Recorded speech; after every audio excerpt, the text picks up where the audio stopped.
on a parlé de la sémence et que chaque... on a parlé d'abord de ce lien. Avant de créer, Dieu parlait toujours à un élément pour créer un autre. L'élément à qui Dieu s'adressait devenait la source et l'élément qui était créé devenait au fait la créature. Et la créature doit rester connectée à la source pour sa survie. Et on a vu que Dieu a parlé à lui-même pour créer l'homme. Et d'où l'homme reste, Dieu est ainsi la source de l'homme. Et l'homme doit rester connecté à Dieu s'il veut survivre, s'il veut grandir, s'il veut se reproduire. On a vu que la création était créée, la création était faite selon les espèces. Et chaque plante, chaque animal était fait selon l'espèce. Et chaque plante avait sa sémence en elle. Et la sémence était donnée selon l'espèce. Et la sémence est pour la reproduction. Et nous avons vu que on ne peut pas sortir de son espèce. Parce que on ne peut pas se reproduire en dehors de son espèce. C'est ce qu'on voulait dire. Bon, est-ce qu'il y en a qui ont fait leur devoir? Il y en a qui se rappellent du devoir? Megan. Tu pensais que j'avais oublié, hein? Hein? Tu as trouvé, hein? Alléluia. Megan a trouvé la réponse. Et c'est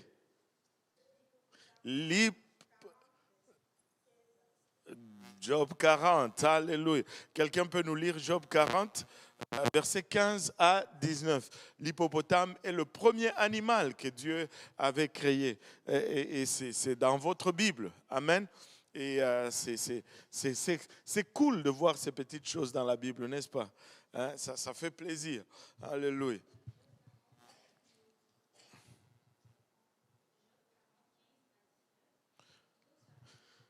Ton micro, là, il est syndiqué. Hein?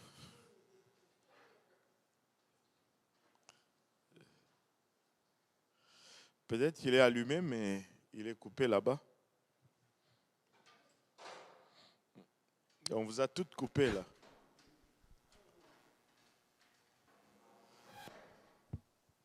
Bon. Vous n'avez pas payé vos factures. Job 40, versets 15 à 19. Il trouve sa pâture dans les montagnes. Ouais. 13. Ok, j'ai dit 15 en fait. Job 40, 13. Attends. C'est quoi? Bon, on va. 10. Job 40, 10 à 19. Voici l'hippopotame à qui j'ai donné la vie comme à toi. Il mange de l'herbe comme le bœuf. Le voici. Sa force est dans ses reins et sa vigueur dans les muscles de son ventre. Il plie sa queue aussi ferme qu'un cèdre. Les nerfs de ses cuisses sont entrelacés. Ses os sont des tubes d'airain. Ses membres sont comme des barres de fer. Il est la première des œuvres de Dieu. Celui qui l'a fait l'a pourvu d'un glaive. Il trouve sa pâture dans les montagnes où se jouent toutes les bêtes des champs. Voilà, c'est bon. Et donc le verset 14 nous confirme qu'il est la première des œuvres de Dieu, celui qui l'a fait l'a pourvu d'un glaive. Et tu sais, l'hippopotame a été créé en premier. Ce sont des petites choses comme ça que tu peux poser la question aux enfants et donner des bonbons. Hein, et alors que les gens aussi découvrent la parole de Dieu. Donc, nous avions parlé aussi de Genèse, de Genèse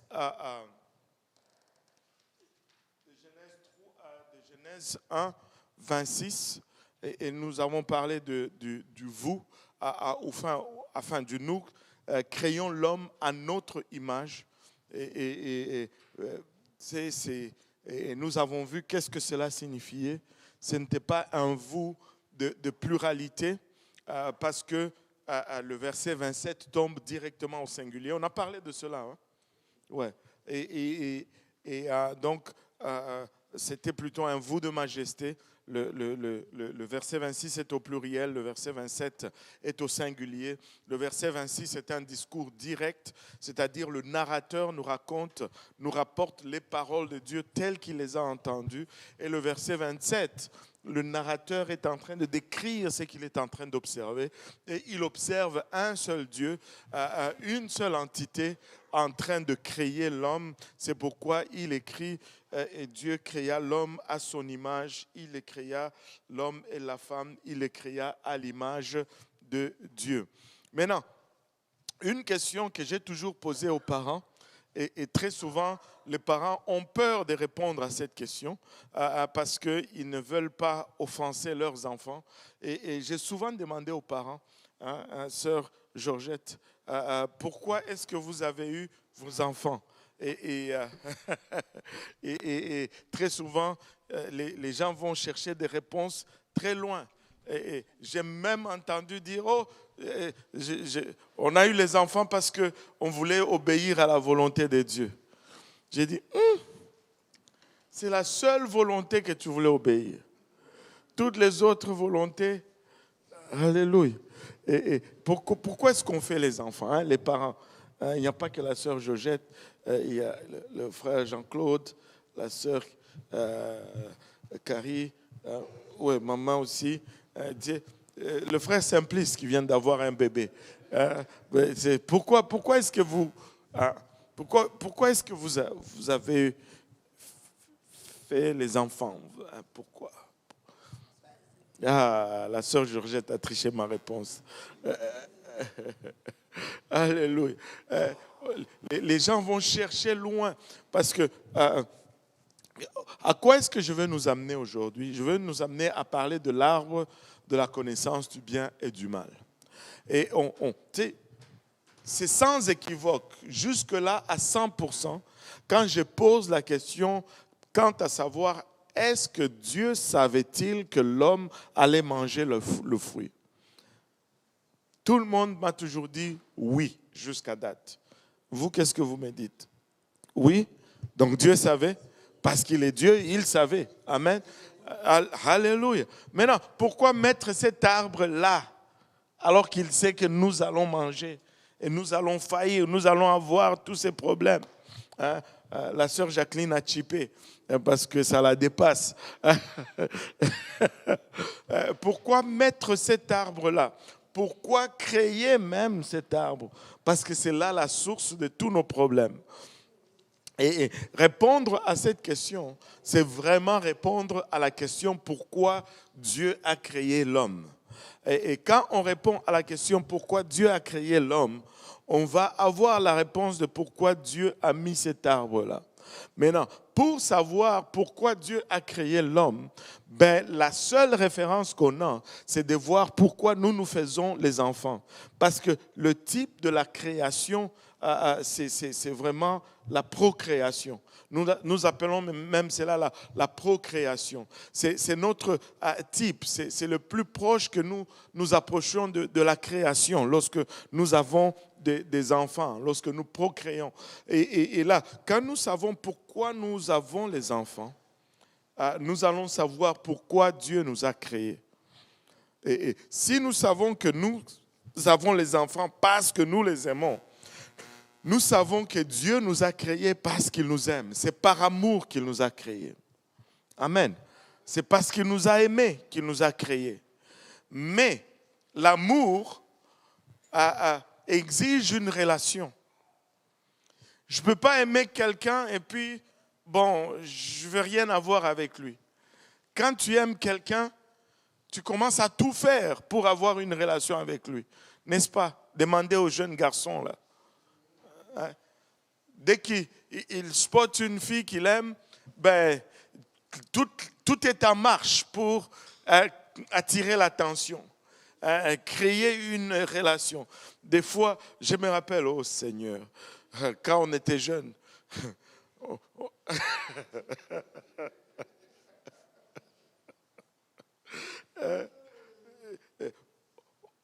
pour aller à l'école, nous, on marchait. Et des fois, on pouvait faire des détours qui ajoutaient 15, 20 minutes à notre marche. Parce qu'il y avait un dans le groupe qui devait passer devant la maison de tel ou tel, espérant que, on fait des folies quand on aime, parce qu'on veut une relation. Cet amour demande une relation. Amen. Et on commence à chercher qu'est-ce qu'elle aime, par quel chemin elle passe. Et subitement, laissez-moi vous dire, les filles, il n'y a pas de coïncidence. Même les gars, de nos jours, là, ça va dans les deux sens.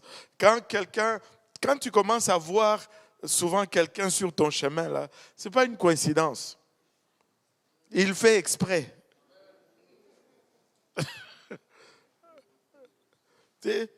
Tu veux descendre pour aller boire aux toilettes, du coup tu le vois lui sortir de ses côtés. C'est parce qu'il t'est guetté là dans le sanctuaire. Il a vu quand tu descendais.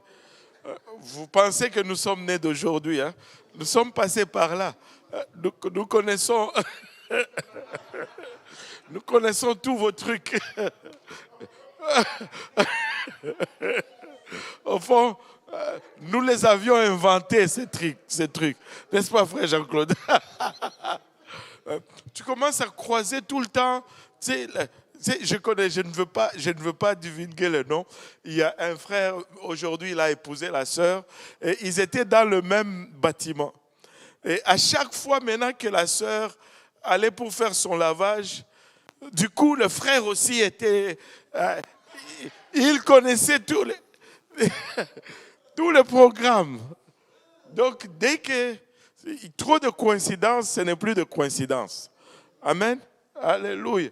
C'est parce que l'amour demande une relation. Amen. Alléluia. Quand on aime, on veut avoir une relation. Et l'amour demande une relation. Et la relation, pour qu'il y ait une relation, la relation impose un choix. Et je vais m'expliquer. Qui est-ce que je peux prendre là? Bon, je vais prendre le frère André, la sœur Georgette. Maintenant, je ne sais pas comment c'était au Cameroun, hein, à Douala. À Douala même. Alléluia, c'est la scène de plusieurs choses à Douala. Je ne sais pas comment ça s'est passé pour le frère André et la sœur Georgette, mais ce que je suis sûr, c'est que ça ne s'est pas passé comme ça. Le frère André n'est pas allé chez la sœur Georgette avec une arme et le met sur la tête et dit « Georgette, tu m'épouses ou je te fais sauter la cervelle ». Non, ça ne s'est pas passé comme ça. Amen. Parce que si il faisait comme ça, on enlevait le choix à Georgette. C'était à l'école, vous êtes croisés ou à l'école? 7 ans. Bon, voilà.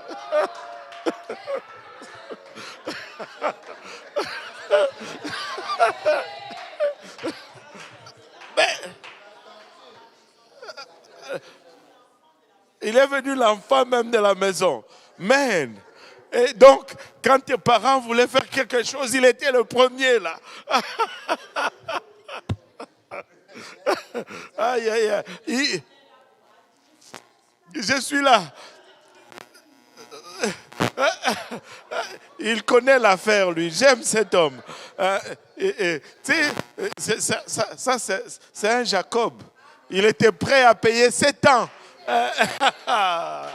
Non. Alléluia. Vous savez, il a tout fait. Lui, son cœur, il a fait le choix. Mais il a tout fait pour que Georgette aussi fasse le choix. Au début, c'était André qui était comme, moi, si ce n'est pas Georgette, je meurs. Mais à ce temps-là, Georgette, elle était... Mais il fallait qu'elle aussi, elle arrive à cette place où elle dit, si ce n'est pas André, je meurs. Et quand les deux arrivent à cette place, c'est là que l'amour peut être consommé. Ça prend le choix. Ça prend le choix.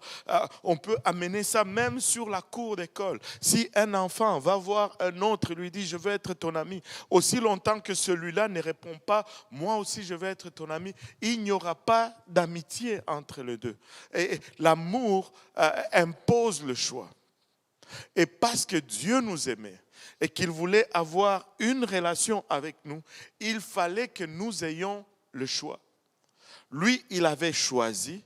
Il nous a aimés, mais il fallait que nous, sinon nous allions être juste une possession. Tu vois, mes souliers n'ont pas de choix.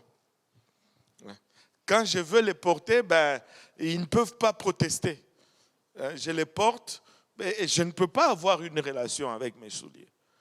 Parce que quand je le veux, ils sont là. Quand je suis fatigué, je les laisse.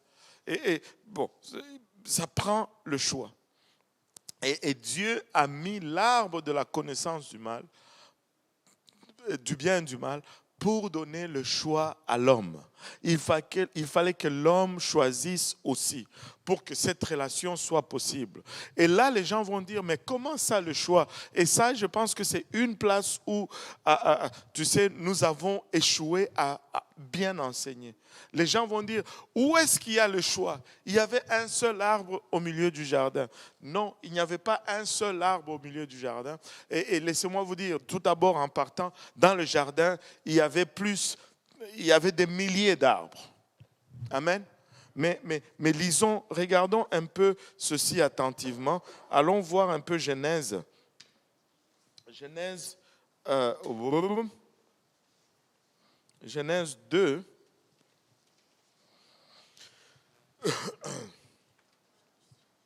À partir du verset 8.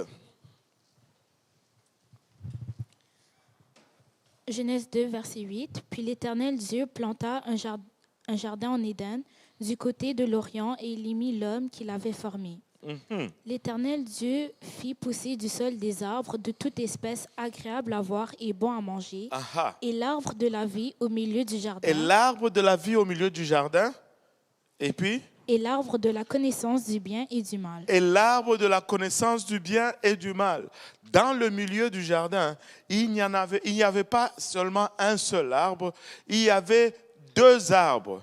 Et ce sont ces 2 arbres-là qui illustraient au fait le choix que l'homme avait. L'homme pouvait choisir soit la vie éternelle ou soit la connaissance du bien et du mal. Amen.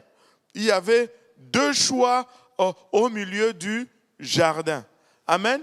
Il y avait 2 arbres au milieu du jardin. Et l'homme a choisi l'arbre de la connaissance du bien et du mal. Maintenant, je me rappelle, une fois, j'avais une étude avec un jeune, et là, je lui demande, mais pourquoi penses-tu que l'homme a choisi l'arbre de la connaissance du bien et du mal au lieu de choisir l'arbre de la vie éternelle? Et il m'a répondu, c'est parce que probablement l'homme ne voulait pas vivre éternellement dans l'ignorance. C'était une bonne blague. Bon, pourquoi est-ce que l'homme, au lieu de choisir la vie éternelle, il a choisi l'arbre de la connaissance du bien et du mal? Au fond, choisir l'arbre de la connaissance du bien et du mal au lieu de choisir l'arbre de la vie éternelle est le choix le plus stupide qui puisse être fait. Et je vais m'expliquer. Amen. Je vais m'expliquer. Imaginez-vous un peu si l'homme avait choisi l'arbre de la vie éternelle. Il allait vivre pour l'éternité. Amen. Et si tu vis éternellement, éventuellement, tu vas arriver à connaître tout. Allô? Moi, je me suis toujours dit, la seule raison que je n'ai pas fait la médecine, par exemple, c'est parce que je sais que j'ai une vie limitée. Si je vivais éternellement, j'allais faire la médecine. Parce que même si je faisais 7 ans en premier graduat, ça ne change rien. Éventuellement, je vais finir par connaître. Si j'ai tout le temps, éventuellement, je vais connaître. Amen. Mais l'homme a choisi l'arbre de la vie, plutôt de la connaissance du bien et du mal. Regardez un peu ceci. On va regarder. Lisez un peu avec moi. Toujours Genèse 2, versets 15 à 17. Genèse 2, versets 15 à 17. L'Éternel Dieu prit l'homme et le plaça dans le jardin d'Éden pour le cultiver et pour le garder. L'Éternel Dieu donna cet ordre à l'homme: tu pourras manger de tous les arbres du jardin. Tu pourras manger de tous les arbres du jardin. Mais tu ne mangeras pas de l'arbre de la connaissance du bien et du mal, car le jour où tu en mangeras, tu mourras. Mais l'arbre de la connaissance du bien et du mal ne mange pas, parce que le jour où tu manges, tu mourras. Certaines Bibles ajoutent même le mot certainement, parce que c'était une certitude. Si tu manges, ben tu meurs. Amen. Et là, regardez un peu. Un seul commandement. Dans un environnement parfait. Tu n'as besoin de rien. Tu as faim, tu prends la mangue, tu manges. Tu as faim, tu prends la papaye, tu manges. Tu as faim, tu prends les mangoustans, tu manges. Tu as faim, tu prends le fruit de la passion, tu manges. Tu as faim, tout était là. Tout était là. Un seul commandement, nous avons failli. Aujourd'hui, nous avons quoi? 613 lois, plus les 10 commandements? Bonne chance. Aïe, aïe, aïe, aïe, aïe, aïe, aïe. Maintenant, regardez ceci. Un seul commandement, ils ont échoué. Ça devient important pour nous de savoir comment l'homme a échoué. Parce que l'ennemi auquel nous faisons face, il utilise encore ces mêmes tactiques. Si nous pouvons discerner le processus par lequel il nous approche et qu'il nous induit en erreur, ben nous allons pouvoir peut-être prévenir d'autres erreurs dans le futur. Donc aujourd'hui, on va regarder cette partie de la Bible que moi j'appelle la partie la plus sombre de l'histoire de l'humanité. C'est lorsque Dieu, plutôt l'homme, est tombé en disgrâce vis-à-vis de Dieu. Lorsque l'homme est tombé dans le péché et qu'il a perdu la faveur que Dieu l'avait créé avec. Donc regardons un peu Genèse chapitre 3. On va lire du premier verset au 7e verset et puis on va développer là-dessus pour le restant de la soirée. Genèse 3, du verset 1 au verset 7. Le serpent était le plus rusé de tous les animaux des champs que l'Éternel Dieu avait fait. Il dit à la femme: Dieu a-t-il réellement dit, vous ne mangerez pas de tous les arbres du jardin? La femme répondit au serpent: nous mangeons du fruit des arbres du jardin, mais quant au fruit de l'arbre qui est au milieu du jardin, Dieu a dit, vous n'en mangerez point et vous n'y toucherez point, de peur que vous ne mouriez. Alors le serpent dit à la femme: vous ne mourrez point, mais Dieu sait que le jour où vous en mangerez, vos yeux s'ouvriront, et que vous serez comme des dieux, connaissant le bien et le mal. La femme vit que l'arbre était bon à manger et agréable à la vue, et qu'il était précieux pour ouvrir l'intelligence. Elle prit de son fruit et en mangea. Elle en donna aussi à son mari, qui était auprès d'elle, et il en mangea.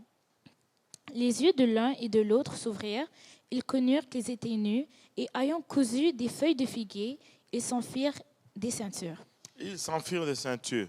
Maintenant, on va décortiquer un peu ce passage, mais avant de plonger dans ce passage, je vais encore réitérer, revenir un peu sur le pouvoir de choisir que Dieu nous a donné à tous. Le pouvoir de choisir est essentiel pour une relation. Et le pouvoir de choisir, je pense que c'est l'expression le plus fort de l'amour de Dieu. Et quand tu aimes quelqu'un, tu lui donnes le pouvoir de choisir. Amen. et tu espères qu'il va te choisir. N'est-ce pas? Hein? Tu ne peux pas attacher quelqu'un parce que tu l'aimes. C'est le contraire, en fait. Tu ne peux pas forcer quelqu'un parce que tu l'aimes. Ben, si tu l'aimes, ben, tu vas vouloir que la personne soit heureuse, n'est-ce pas? Et si son bonheur, c'est avec quelqu'un d'autre, toi, tu l'aimes tellement que tu veux voir son bonheur, donc tu vas le laisser aller avec l'autre personne, n'est-ce pas? Oh boy, comment vous ne me dites pas des amen là, les filles? Ah, bon. mais mais j'enseigne pour que ça se passe de cette façon. Donc, c'est pourquoi j'insiste là-dessus, hein, pour éliminer le problème. Amen. Alléluia. Donc, je veux juste insister sur le fait que le pouvoir de choisir, c'est l'expression, c'est une très grande expression de l'amour, en fait. Et parce que Dieu nous aime tellement, il nous donne ce choix. Et c'est pourquoi même lorsque nous choisissons le monde, Dieu ne nous force pas à être avec lui. Et il nous a donné ce pouvoir de choisir, même lui-même ne va pas violer ce pouvoir de choisir. C'est comme si,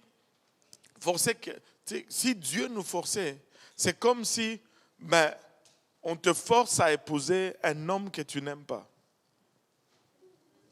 Hein, peut-être qu'on devait tourner la table là. Hein, ton père... On va dire ceci. À partir d'aujourd'hui, à l'église pentecôtiste unie de Saint-Laurent, c'est le pasteur Kaozi qui va commencer à déterminer qui épouse qui. Là, vous allez tous fuir l'église, n'est-ce pas?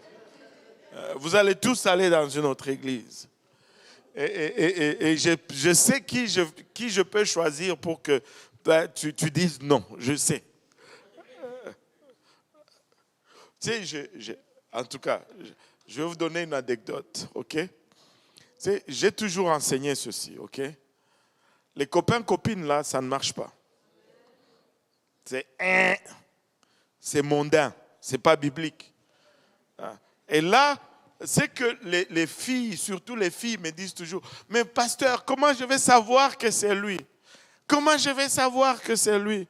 J'ai dit, regarde-le comment il opère dans l'église, comment il est avec ses frères et sœurs, c'est la meilleure façon de connaître quelqu'un.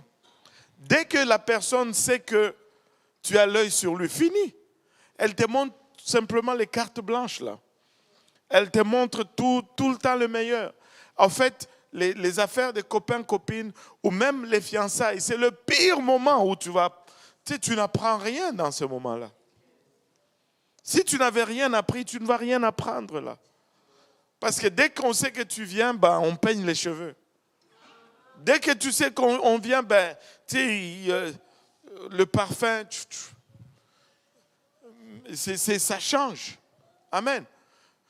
Alors, observe quelqu'un dans l'environnement normal. C'est pourquoi nous avons des services, nous avons des activités. Est-ce que quand on fait l'appel à l'hôtel, est-ce qu'il va à l'hôtel? Est-ce qu'il va prier? Quelqu'un qui ne va pas prier là, à l'hôtel, il ne va pas prier à la maison. Il ne va pas prier à la maison. Tu sais, quand on a nos fraternités là, est-ce qu'il arrange les chaises? Est-ce qu'il arrange les tables?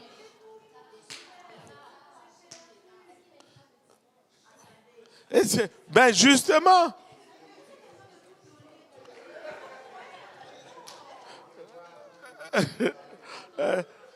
S'il ne le fait pas, il ne va pas le faire à la maison. Est-ce que quand on a nos fraternités, est-ce qu'elle amène la nourriture? J'ai cuisiné ceci. Si elle n'amène pas, oublie ça. Donc, c'est là qu'on s'observe.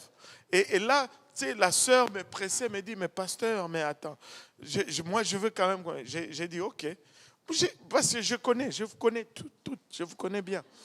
Là, j'ai dit, ok. Tu dis que tu ne connais pas, ok. Et si je demande à la sœur, je veux choisir le frère là que je sais que Elle, c'est pas, ce n'est même pas sur sa liste d'attente, en fait. J'ai dit, et si le frère tel venait aujourd'hui dire, bon, qu'il veut t'épouser, quelle sera ta réponse? Elle dit, non. J'ai dit, ben, comment tu as fait pour savoir? Elle dit, ah, j'ai compris. Bon, tu vois, tu as su. Comment tu as su que ce n'est pas lui déjà? Parce que tu observes, tu as catché des choses, tu as observé des choses. Mais les affaires de copains-copines, là, c'est là où vous vous exposez inutilement. Anyway, ce n'était pas ça la leçon. Je dois retourner dans la leçon. Donc, le pouvoir de choisir. Ah, vous vouliez qu'on continue là-dedans. Hein, regarde.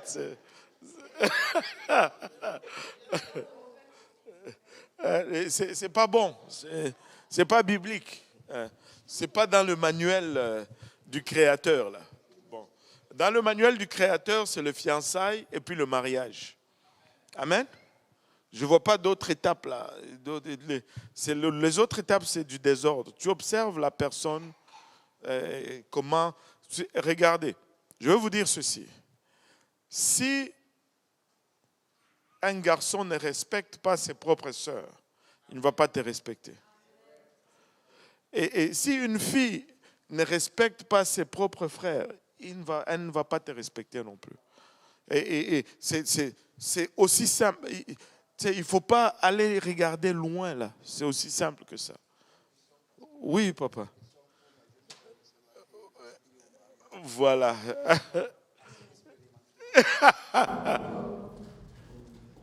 Oui, papa. L'homme est quoi? Johnny. Ça, c'est la première fois que j'entends ça. Divers et ondoyant, c'est quoi ondoyant? Oui, ça veut dire qu'il change de phase, peut s'adapter à un lieu, à une situation. Ok.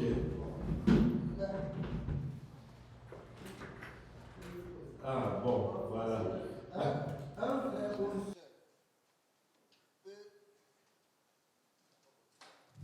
Un frère ou une sœur peut afficher, je prends un exemple, afficher un comportement, entre guillemets, pas adapté ou mauvais, disons, peut-être à la maison ou à l'église, mais dans le foyer, la personne arrive, accepte être régressée par son conjoint.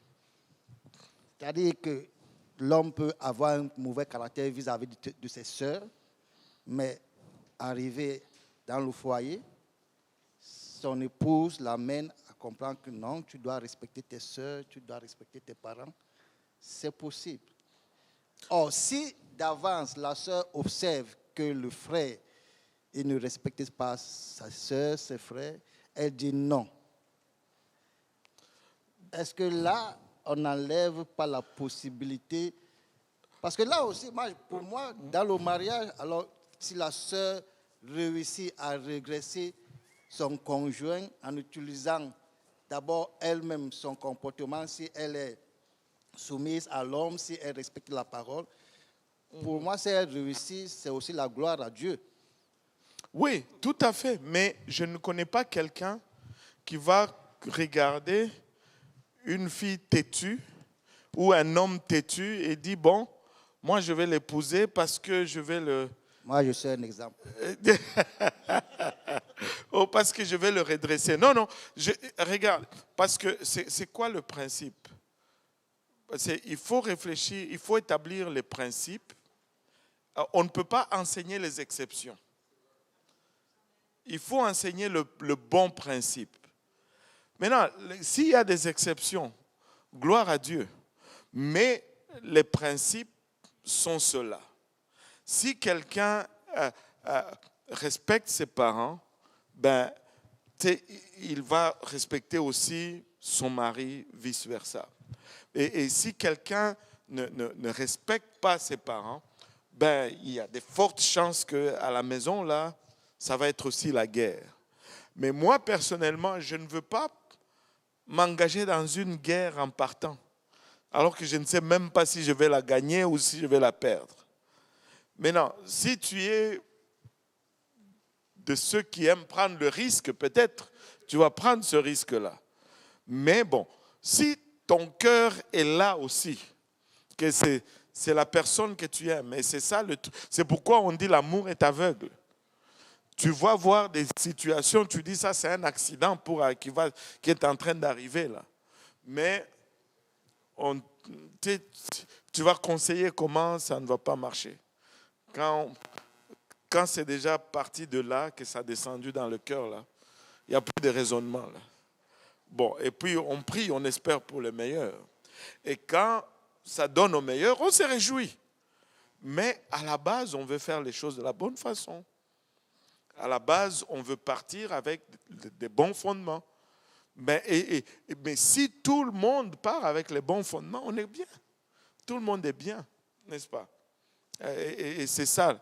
Bon, malheureusement, ou heureusement pour ceux qui réussissent, mais malheureusement, quand tu ne fais pas tes devoirs aussi, il y a beaucoup de potentiel de problèmes et le pourcentage d'échecs est élevé dans ce cas-là. Et Dieu va faire grâce dans certains cas. Alléluia, amen, gloire à Dieu. Et dans des cas comme ça, tu vas voir qu'il y a un des partenaires qui va payer le prix. Est-ce que tu es prêt à payer aussi le prix? C'est ça le défi. Là. Mais on veut partir du bon pied. Amen. Donc, soyez montrez de l'amour pour vos frères et pour vos sœurs, pour vos parents, le respect de l'autorité, vous allez voir que ça va fonctionner. Amen. Alléluia. Maintenant, on veut, Dieu lui-même ne va pas nous enlever ce pouvoir de choisir. Si, même en ce qui concerne notre relation avec lui, il ne va pas nous enlever ce pouvoir de choisir. Donc, lui qui est puissant, il ne nous enlève pas ce pouvoir de choisir. Donc, combien d'avantages nous ne pouvons pas enlever le pouvoir de choisir à quelqu'un d'autre. Amen. Alléluia. Maintenant, la Bible nous dit que le serpent était le plus rusé de tous les animaux des champs que l'Éternel Dieu avait fait. Il dit à la femme, Dieu a-t-il réellement dit, vous ne mangerez pas de tous les arbres du jardin? Et ce premier verset déjà nous place face à une situation où nous devons tout de suite à comprendre que quand la parole de Dieu parle ici, là, ça fait référence aux deux. Il y a le serpent comme animal que Dieu avait créé, mais le diable s'est incarné dans ce serpent. Il a utilisé le serpent maintenant pour piéger l'homme, en fait. Et là, il dit, Dieu a-t-il réellement dit? Oui, regardez sa question. Dieu a-t-il réellement dit, vous ne mangerez pas de tous les arbres du jardin? Ça, c'est quelle forme ici, là? Oui. Comment on fait pour savoir vraiment que c'était le diable qui s'est incarné dans le serpent? Est-ce qu'on a une indication biblique? Oui, parce que la Bible nous dit, on fait référence au diable quand on les jette dans les temps de feu, on dit le serpent ancien. Ce n'est pas l'animal, mais c'est plutôt l'esprit qui a incarné cet animal. Et bon, l'esprit a utilisé cet animal. Comment est-ce que ça s'est passé? Moi, je ne pense pas qu'il y ait quelqu'un qui connaisse toutes les technicalités de cela. Mais est-il que c'est l'animal que le diable a utilisé? Et à partir de ce moment, il y a cette association entre le diable et l'animal, au fait. Tu vois? Et comme Dieu va utiliser une colombe pour représenter son esprit. Et il y a un peu cette association ou cette corrélation quand on parle, on veut démontrer la présence de l'Esprit de Dieu, on met une colombe mais ça est revenu de temps en temps dans la parole de Dieu. Mais le livre d'Apocalypse fait cette association directe. Et là, le serpent, non, la phrase, Dieu a-t-il réellement dit, vous ne mangerez pas de tous les arbres du jardin? Regardez un peu la phrase, vous qui allez à l'école, là, qui réussissez vos trucs en français. Faites-moi l'analyse de cette phrase. C'est quelle forme?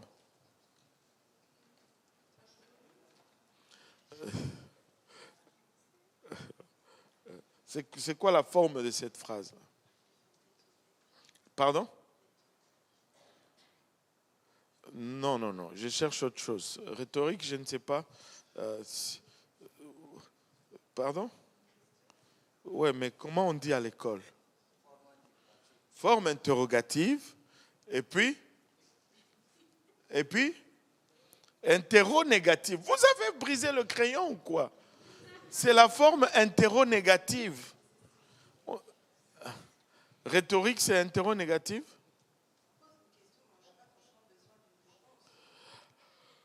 Ah, bon, ça c'est peut-être pour l'université. Moi, j'ai pas.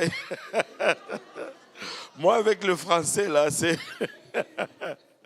Moi, je me suis arrêté à interronégative.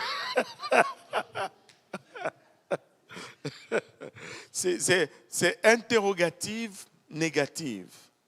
Hein? La forme est interrogative négative. Maintenant, revenez un peu à l'ordre de Dieu. Parce que là, le diable se réfère à l'ordre de Dieu. La forme est interronégative. Maintenant, regardez l'ordre de Dieu à Genèse 2, je pense 16.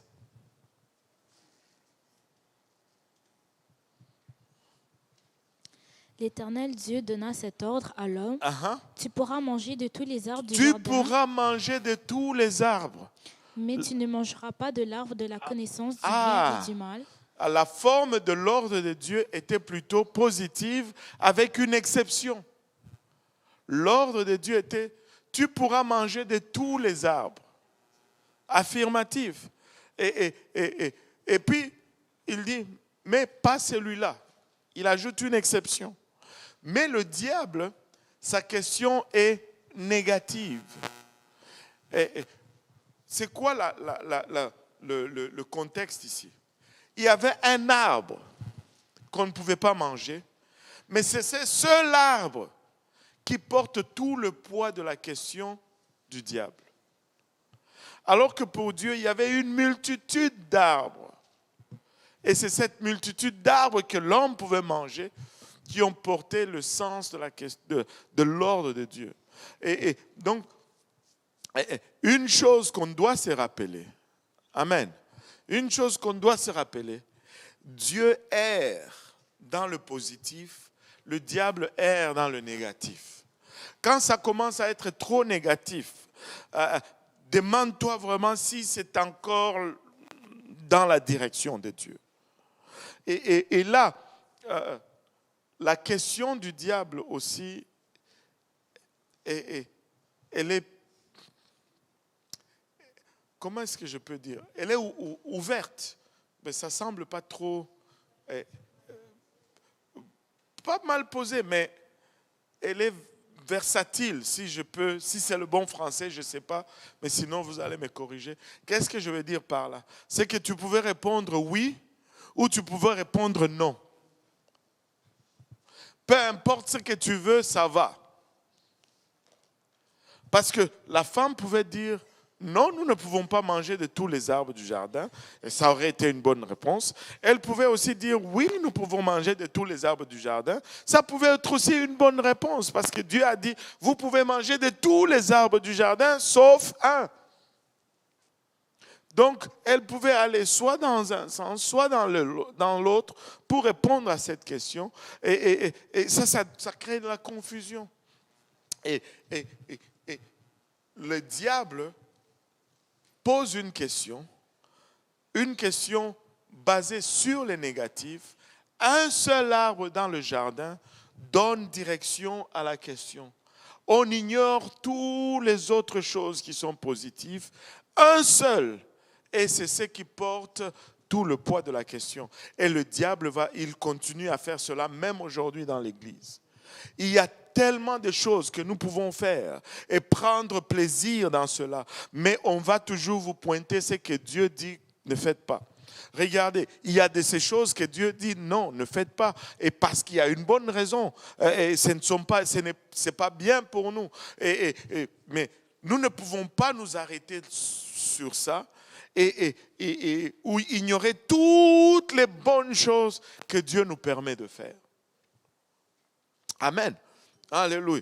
Moi, nous ne servons pas Dieu par défaut. Nous ne servons pas Dieu avec tristesse. Écoute, nous prenons plaisir dans le service de Dieu. Nous avons de la joie à le faire. Nous le faisons avec joie, avec plaisir. C'est tellement entretenant, c'est tellement intéressant. Ce n'est pas plate du tout et ce n'est pas du tout contraignant. Je prends plaisir dans ça. Et là, vous ne mangerez pas de tout. Dieu a-t-il réellement dit? Ça, c'est... On peut poser des questions, mais on ne peut pas remettre en question. Et quand, je ne sais pas s'il y en a qui enseignent les études bibliques ici, vous allez savoir, quand on pose des questions pour savoir, et quand on pose des questions pour questionner ce que vous êtes en train de dire, ou remettre en question ce que vous êtes en train de dire, il y a une grande différence.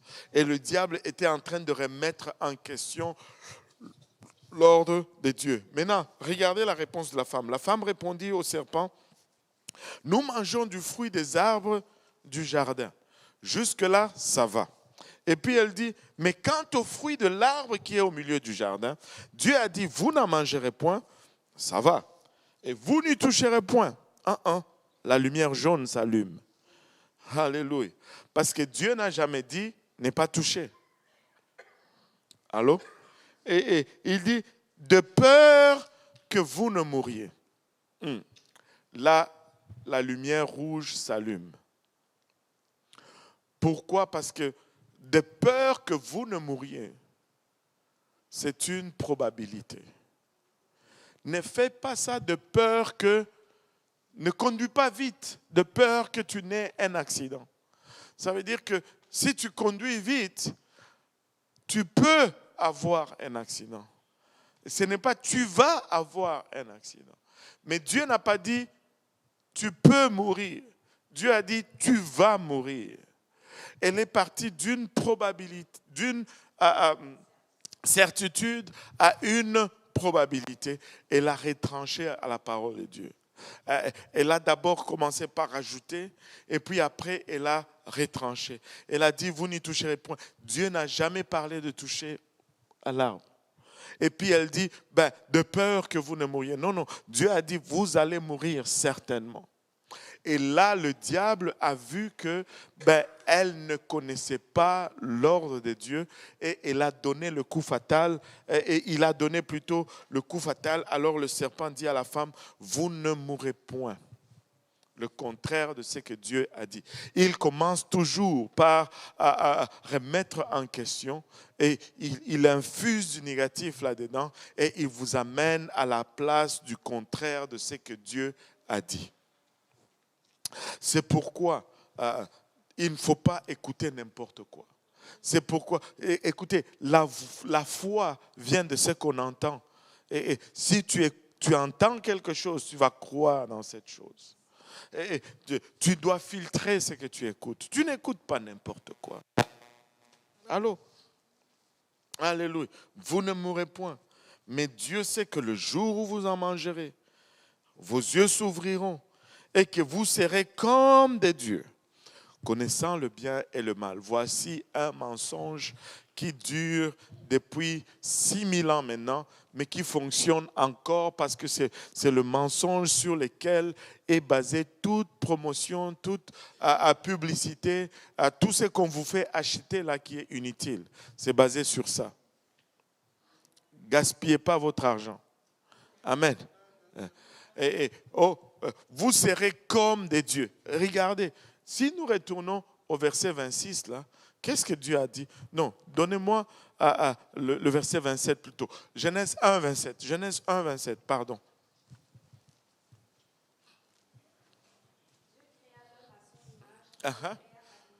Il est créé à l'image de Dieu et la femme. Oh, regardez, s'ils étaient déjà à l'image de Dieu, c'est-à-dire qu'ils étaient comme Dieu. Allô? Ils étaient déjà créés à l'image de Dieu pour l'amour de la vérité. Mais le diable leur dit, il faut que vous mangez ça. Parce que là, quand vous allez manger ça, vous allez vraiment être semblable à Dieu. C'est faux. Alléluia. Dieu t'a créé comme tu es. Tu n'as pas besoin du dernier style pour être plus belle. Alléluia. Et regardez, aujourd'hui, je suis allé à Trois-Rivières et on parlait dans la voiture, on a commencé à parler sur la création.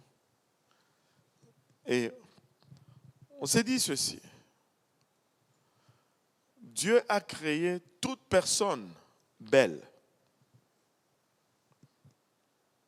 Et là, il y a eu un argument. Donc d'autres personnes sont belles, d'autres ne le sont pas. Non. Dieu a créé toute personne belle pour lui. Amen. Parce que c'est lui que Simplice va trouver belle. Ce n'est pas ce que moi je vais trouver belle. Mais pour Dieu,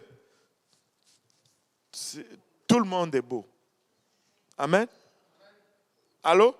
Parce que ne dit-on pas que la beauté se trouve, c'est comment? Là, j'ai traduit l'anglais. Dans l'œil de celui qui l'admire. Voilà. On va traduire ça comme ça. Man, il est devenu un traducteur professionnel, le type. Alléluia. Beauty is in the eyes of the beholder. C'est lui qui regarde. C'est celui qui... C'est selon ses critères à lui. C'est que tu vas regarder comme beau, ce n'est pas ce qu'on va regarder comme beau ailleurs. Tu sais, je me rappelle, je ne sais pas si je devais raconter cette histoire ici.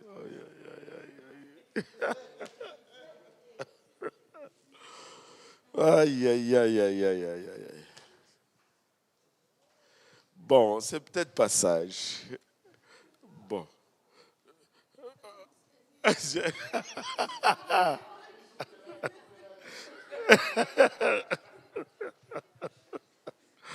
Tu sais, la beauté change d'un pays à l'autre. Okay? Si tu viens ici en Amérique du Nord ou en Europe, plus tu es bronzé, plus tu es beau. Mais si tu vas en Chine ou au Japon, il faut que tu sois pâle.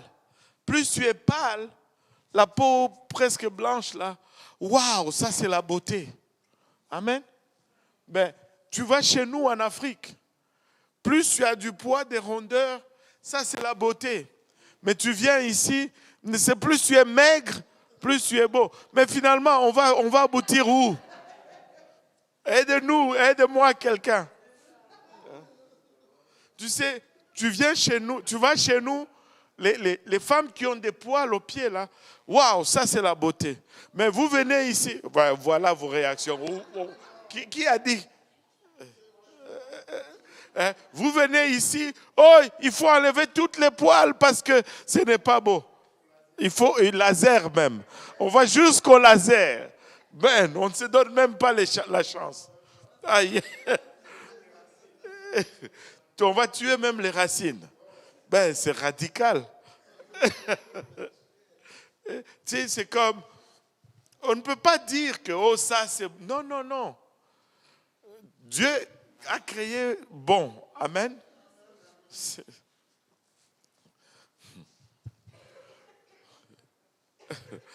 Aïe. C'était 2 femmes américaines qui sont allées à Cuba pour leurs vacances. Et elles étaient fortes de taille. Et là, il y a un jeune Cubain qui commence a courtisé une des dames. Et la dame, elle voyait que les jeunes voulaient juste un visa pour venir en Amérique du Nord. Amen. Allô? Ça, c'est la réalité. Amen. Et là, elle a tout fait pour éloigner le jeune homme, mais le jeune homme était persistant. Et puis, elle regarde le jeune homme et dit, mais toi, tu me suis juste pour aller aux États-Unis. Il dit, non, moi, c'est toi que j'aime. Il dit, mais regarde-moi, je suis forte de taille, je suis grosse. Est-ce que tu m'aimes même? Il dit, le jeune homme, il dit, chez nous, les os, c'est pour les chiens. Nous, on mange la viande. C'est-à-dire, elle voulait lui dire, va chercher une femme mince comme vous. Il dit, non, non, chez nous, les standards, c'est différent. La beauté, ça change. Tout ce que Dieu a créé, c'est beau. Amen. Que ne vous laissez pas mentir que c'est parce que tu portes des vêtements serrés que tu es plus belle. Que tu portes des vêtements plus larges que tu es plus... Non, non, non, non. Regarde, les vêtements, c'est pour couvrir le corps. Mais Dieu t'a créé belle, tu n'as pas... Et même, comme un de nos anciens disait que si j'étais une femme, j'allais être très fâché contre l'industrie du maquillage. Qui a dit que les hommes n'ont pas besoin d'aide? C'est seulement les femmes qui ont besoin d'aide. Là, on ne parle pas des marginaux, là. Eux, ils ne sont pas normaux, ok? Nous, on parle déjà ceux qui sont normaux. Amen. Ceux qui savent qu'ils sont des hommes. Parce qu'aujourd'hui, il y en a qui ne savent pas si... Amen. Et qui a dit que c'est seulement la femme qui a besoin d'aide pour devenir belle? Qui a dit ça? Hein?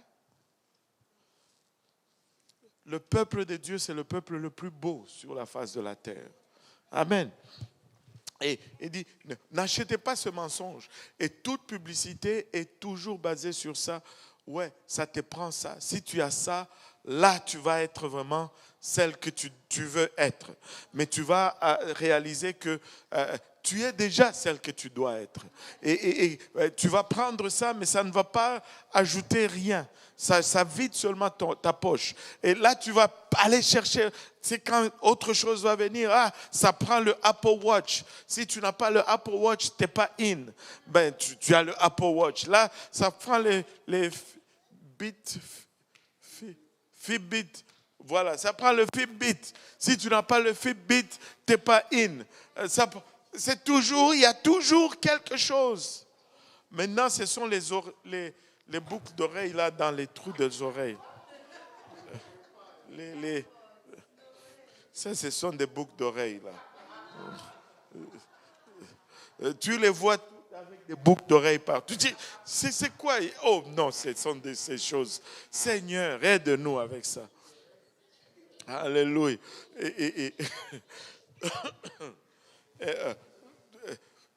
Il y a toujours une nouvelle chose pour vous dépouiller de votre argent. Il y a toujours une nouvelle chose pour vider vos poches. Mais laisse-moi te dire, si tu gardes ton argent, tu vas mieux. Tu vas être beaucoup mieux. Amen. Et voilà. Donc, mais Dieu sait que le jour où vous en mangerez, vos yeux s'ouvriront et vous serez comme des dieux. Non, je suis déjà à l'image de Dieu. Amen. Et regardez, la femme, le verset 6 devient très révélateur ici. La femme vit que l'arbre était bon à manger, c'est la première chose. Agréable à la vue, c'est la deuxième chose. Et qu'il était précieux pour ouvrir l'intelligence, c'est la troisième chose. Ces trois choses sont là, les trois voies par lesquelles toute tentation à laquelle tu vas faire face va venir. Agréable à manger parle de la convoitise de la chair. Plutôt, qu'est-ce que j'ai dit? bon à manger, ça parle de la convoitise de la chair. Agréable à la vue, ça parle de la convoitise des yeux. Et précieux pour ouvrir l'intelligence, parle de l'orgueil de la vie. Et ce sont là les trois voies par lesquelles vous allez être tentés. Il n'y a pas de tentation en dehors de ces trois voies. Et la tentation, c'est quoi? C'est la sollicitation d'un désir ou un besoin légitime pour nous sortir du cadre que Dieu a défini pour rencontrer ses besoins ou ses désirs. La convoitise de la chair. La chair a des besoins. Amen. Le besoin de manger. Manger, c'est un besoin. Si tu ne manges pas, tu vas mourir éventuellement. Et nous devons manger pour vivre. Et non vivre pour manger. Amen. Nous devons manger pour vivre. Et non vivre pour manger. Mais lorsque nous sortons du cadre de rencontre ou de satisfaction de ces besoins, ça devient un péché. Quand nous mangeons trop, c'est un péché. Quand nous mangeons mal, c'est aussi un péché. Allô? Oui. Oui. Oui. Et l'anorexie, c'est aussi un péché. Parce que tu détruis le temple de Dieu. Il faut prendre soin du temple de Dieu. Il faut prendre soin de ton corps. Il faut prendre bon soin de ton corps. Amen. Mange une bonne viande, c'est bon. Alléluia. Anyway. Ça c'est un bon steak. Amen. Mets la salade à côté. Hein? Je n'ai pas dit qu'on renie la salade, mais ne touchez pas à la viande. Amen. Alléluia. Et donc, Dieu définit le cadre pour satisfaire ce besoin. Mais quand on sort de ces cadres, et tu sais, quelqu'un à qui on dit les excès de table, c'est un péché. Il dit non, moi je ne mets pas ma nourriture sur la table, je la mets à terre. Comme ça, je peux.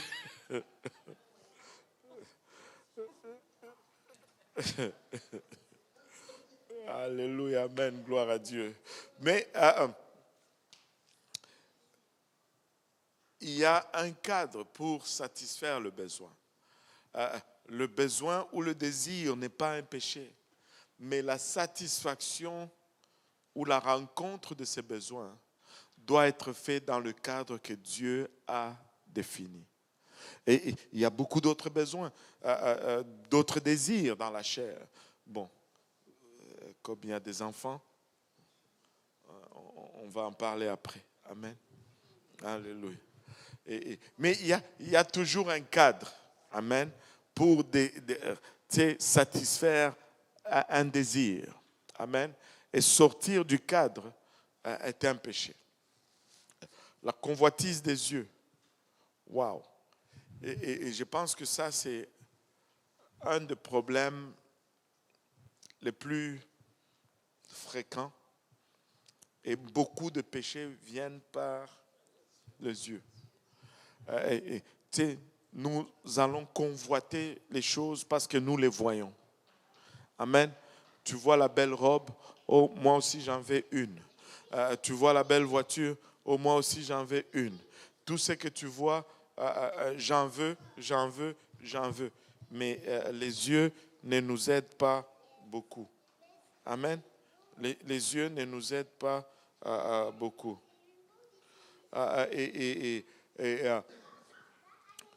Nous devons nous aider avec. Nous évitons de mettre des choses inutiles devant nos yeux. Amen. Et l'orgueil de la vie. Tout le monde, je vais un peu me risquer là-dessus. Tout le monde pense qu'il est une très bonne personne. Allô? Tout le monde a une opinion de lui-même. Je suis une bonne personne quand même. Allô? Hein? C'est parce que... Hein? Non. Non, tu penses que tu es bonne. Je vais te dire, ça c'est... Des fois, on fait des reverse psychology. Mais tout le monde pense qu'il est une bonne personne. Amen. Et tu sais, tout le monde pense qu'il fait c'est bien. Mais sinon, tu ne vas pas le faire. Pourquoi vous restez silencieux comme ça là-dessus? Parce que vous ne pouvez pas argumenter. Mais c'est parce qu'on a un peu d'orgueil. Chacun de nous a un peu d'orgueil en lui. Amen. Tout le monde, quand tu arrives quelque part, tu veux que tout le monde te connaisse. Allô? Quand tu rentres quelque part, on connaît ton nom, ben, tu es content. Ah, voici Esther. Ben, elle va être contente. C'est l'orgueil de la vie. Tous, on pense qu'on est intelligent. Allô? Avez-vous remarqué comment, lorsque vous aviez un certain âge, vous pensiez que votre papa savait tout? Lorsque vous arrivez à un certain âge, vous pensez qu'il ne connaît rien? Après, vous arrivez à un autre âge, là vous vous dites, oh, il était tellement sage. Ça change. Ben, on a tous cet orgueil de la vie. On veut être tous appréciés, on veut tous être aimés. Tout le monde pense que tout le monde devrait nous aimer. Tu devrais m'aimer quand même. Je suis aimable. Pourquoi est-ce qu'elle ne m'aime pas? Alors elle n'est pas une bonne personne. Ben, peut-être, c'est pas ça qu'on s'est dit? Allô? Si quelqu'un ne m'aime pas, ben, en tout cas, c'est rare que je me dise c'est ma faute. Hein?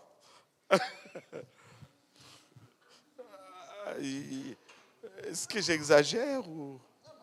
C'est vrai, hein? Bon, voilà. Ça, c'est l'orgueil de la vie. Et là, ce sont ces choses-là que le diable va utiliser pour nous faire tomber dans le péché. Maintenant, avant d'aller plus loin aujourd'hui, il nous reste 10 minutes, nous allons voir que le Seigneur nous aide à répondre aux tentations. Amen. Regardons rapidement Matthieu 4.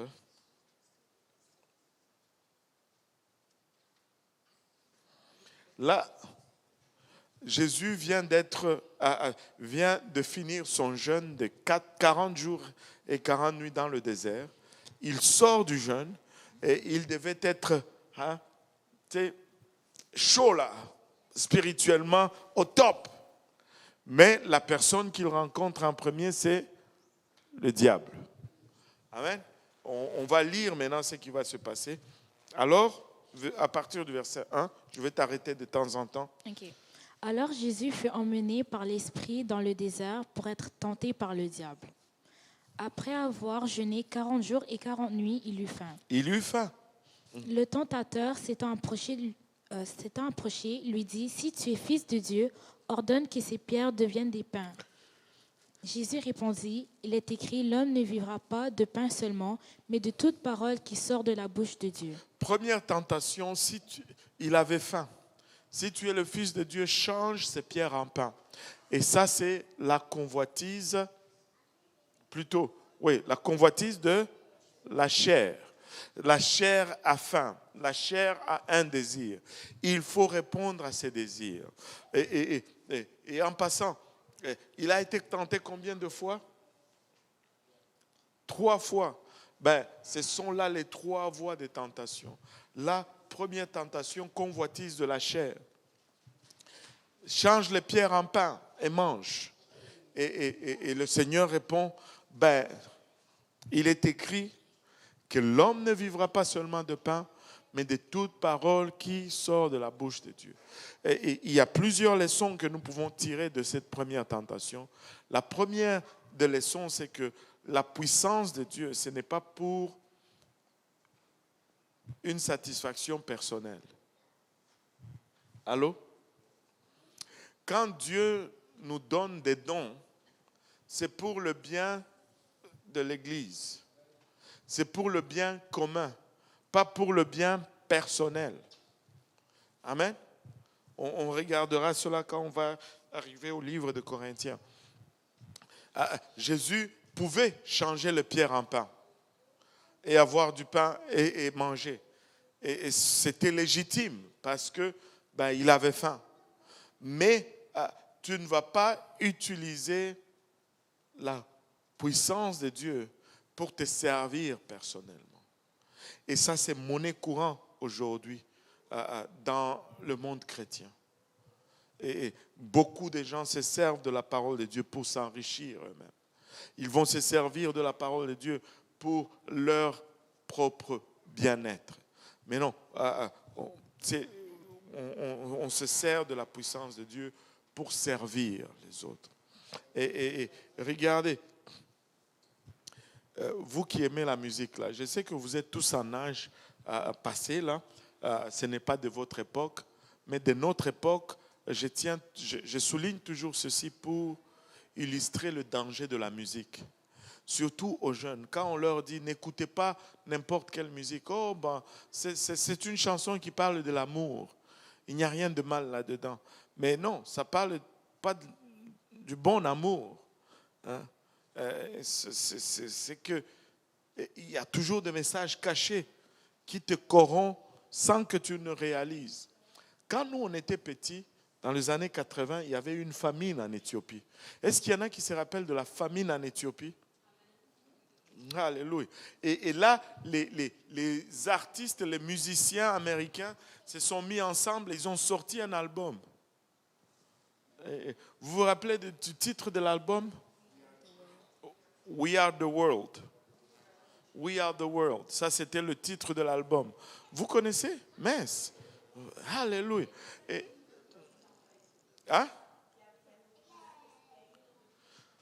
Voilà. Et c'était pour une bonne cause, nourrir l'Éthiopie. Tout le profit de cet album devait être pour acheter la nourriture en Éthiopie. Mais la chanson We Are the World, il y avait un couplet, je ne sais pas comment on appelle ça, couplet ou refrain ou l'autre, un couplet là-dedans qui disait ceci. Et je pense que c'est Michael Jackson qui chantait cette partie. Et il disait, and as God has shown us by turning stone to bread, let all of us learn to give a helping hand. Il dit, comme Dieu nous a montré, en changeant le pierre en pain, apprenons tous à donner un coup de main aux autres. Comme Dieu nous a montré, au moins, il a confessé que Jésus était Dieu. Ça, c'est une. En changeant les pierres en pain. Dieu n'a jamais changé les pierres en pain. Dieu, tu as vérifié? Bon, lis-nous comment, ça dit comment. Prends le micro, pardon. Ça dit, oh, send them your heart so they know that someone cares and their lives will be stronger and free, as God has shown us by turning stones to bread, and so we all must lend a helping hand. Alléluia. Je n'ai pas inventé là. Je n'ai pas inventé. Littéralement, dans la face de tout le monde, ils écrivent, comme Dieu avait changé le pierre en pain. Mais Dieu n'avait pas changé le pierre en pain. S'il avait changé le pierre en pain, c'était un échec. Ils sont en train de chanter l'échec de Dieu, alors que Dieu n'a jamais échoué. Ils sont en train de chanter le contraire de la parole de Dieu. Ça ne peut pas être plus satanique et plus déguisé que cela. Oh, ça paraît beau, mais attention, n'écoute pas n'importe quoi. Il y a des choses cachées là-dedans. Et première tentation, Jésus répond, il est écrit que l'homme ne vivra pas seulement de pain, mais de toute parole qui sort de la bouche de Dieu. Deuxième tentation, Victoria, tu lis lentement, il est déjà 21h. Ok. Lis. Verset 5, le diable le transporta dans la ville sainte, le plaça sur le haut du temple et lui dit, si tu es fils de Dieu, jette-toi en bas, Jette-toi en bas. car il est écrit, il donnera des ordres à ses anges à ton sujet. Ah, Et ah. ils te porteront sur les mains, de peur que ton pied ne heurte contre une pierre. Waouh! Tu sais, jette-toi, parce que là, Jésus a dit, il est écrit. Le diable aussi va et il dit, il est écrit. Regarde, ce n'est pas parce que quelqu'un cite la parole de Dieu qu'il est nécessairement de Dieu là. Il faut même voir dans quel contexte il est en train de citer cette parole. Ce n'est pas parce que quelqu'un dit un verset qu'il est subitement de Dieu là. Le diable peut citer aussi la parole de Dieu. Et il a cité une partie du psaume, si ma mémoire est bonne, 91, qui dit, il va te protéger dans toutes tes voies. Il va te garder dans toutes tes voies. Il va... Voilà, afin que ton pied ne heurte contre une pierre. Mais il a oublié de citer cette partie. Il te gardera dans toutes tes voies. Est-ce que tu as déjà épuisé toutes tes voies avant que Dieu ordonne à ses anges? Tu sais, je vais vous donner un exemple. Si tu es sur les toits là, il y a un escalier pour descendre du toit. Ça, c'est une voie. Amen. Épuise d'abord toutes les autres voies avant de dire, ok, je vais sauter et Dieu va me garder. Allô? Je me rappelle cette histoire, c'est une histoire fictive, mais qui illustre tellement la réalité. Cet homme qui a fait naufrage, il est dans l'eau, il commence à prier, oh Dieu, aide-moi, aide-moi. Et il y a un bateau de croisière qui passe, qui lui lance le bouet. Et il dit, viens, on te rattrape. Il dit, non, non, non, Dieu va m'aider. Et le bateau de croisière passe. Aide-moi, Seigneur, renvoie-moi de l'aide. Aide-moi, sors-moi d'ici. Et là, il y a un hélicoptère qui vient, qui lui lance une corde. Monte. Il dit, non, ne vous inquiétez pas, Dieu va m'aider. Et puis, il dit, aide-moi, Dieu, aide-moi, Dieu. Il y a un canot rapide qui vient, qui arrête à côté de lui. Il dit, embarque. Il dit, non, non, non, non, Dieu va m'aider. Et puis, il est mort. Il arrive vers Dieu, devant Dieu. Il se plaint. Seigneur, toi, tu as dit que quand on demande, tu agis. J'étais dans l'eau, je mourrais, tu n'es pas venu à mon secours. Mais Dieu le regarde et dit, mais j'ai envoyé le bateau croisière, tu as refusé. J'ai envoyé l'hélicoptère, tu as refusé. J'ai envoyé le canot rapide, tu as encore refusé. Qu'est-ce que tu voulais que je fasse d'autre? As-tu épuisé tes voies? Tu veux absolument que ce soit un ange qui vient du ciel en battant les ailes pour venir à ton secours. Seigneur Jésus, aide-nous. Hein? C'est comme, ça ce n'est même pas une histoire fictive, ça c'est une histoire réelle. Hein? Quelqu'un qui venait ici à l'église il y a longtemps, ne cherchez même pas à savoir c'est qui, vous n'allez pas le savoir. La personne n'est même plus au Canada aujourd'hui. Amen. Alléluia. Et ils ont fini le service, ils habitaient quelque part sur la rive sud. Là, ils ont pris la voiture, ils étaient à 3 ou à 4. Et ils conduisaient, ils devaient prendre le métropolitain, comment ça s'appelle, hein? La Décarie. Ils devaient prendre Décarie. Là, on lui dit, oh, regarde, l'essence est bas là. Sortons ici à Jean Talon. Il y a 2 stations d'essence. Mettons l'essence et continuons. Oh non, Dieu va nous garder jusqu'à la rive sud. Laisse-moi vous dire, l'essence est finie. Ils avaient l'argent dans les poches Écoute, ce n'est pas comme ça là. Amen. S'il y a un pont, passe par le pont. N'essaye pas de marcher sur l'eau. Amen. Et ça, c'est l'orgueil. Tu sais, le diable sollicite son orgueil. Si tu es vraiment le fils de Dieu, on va voir si Dieu va donner un ordre à ses anges pour te saisir en vol de peur que ton pied ne heurte contre une pierre. Et Jésus répond, il est écrit, il est aussi écrit. Est-ce que tu l'avais lu? Je t'avais coupé, pardon. Jésus lui dit, il est aussi écrit, Il est tu ne aussi tenteras écrit, point le Seigneur ton Dieu. Tu ne tenteras point le Seigneur ton Dieu. Première tentation, Jésus répond, il est écrit. Deuxième tentation, Jésus répond encore, il est écrit. Maintenant, regardons troisième tentation. Le diable le transporta encore sur une montagne très élevée, Ah. lui montra tous les royaumes du monde et leur gloire. Il lui montra Il lui tous les dit, royaumes du monde et leur gloire. Je te donnerai toutes ces choses si tu te prosternes et m'adores. Waouh!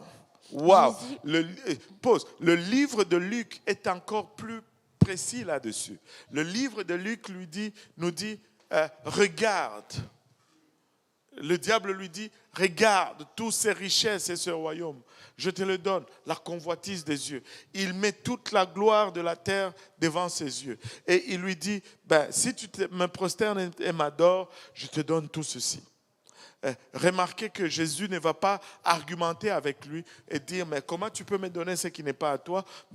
Parce que c'était à lui. Nous lui avons cédé cela dans le jardin lorsque nous avons failli. Et maintenant, c'est lui qui est maître de ce monde, maître de ce système. Laissez-moi vous dire ceci.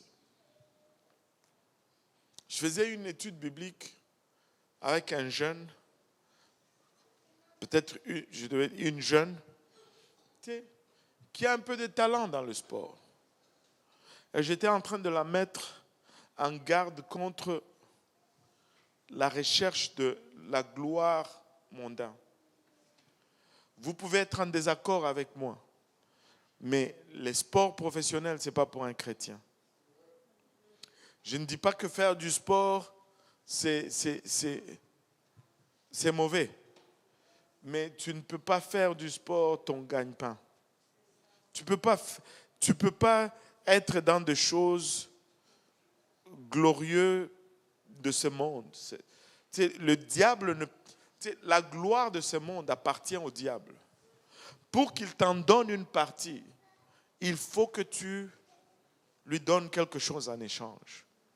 Et laissez-moi vous dire, tous ceux qui sont célèbres là ne sont pas nécessairement le meilleur dans leur sport là. C'est parce qu'ils ont accepté de vendre quelque chose en échange de cette gloire. Ce n'est pas nécessairement que tu es bon, que tu vas arriver au top là. Et tout ce qui est de l'ordre de la célébrité, il faut que celui qui a ça en contrôle te le cède.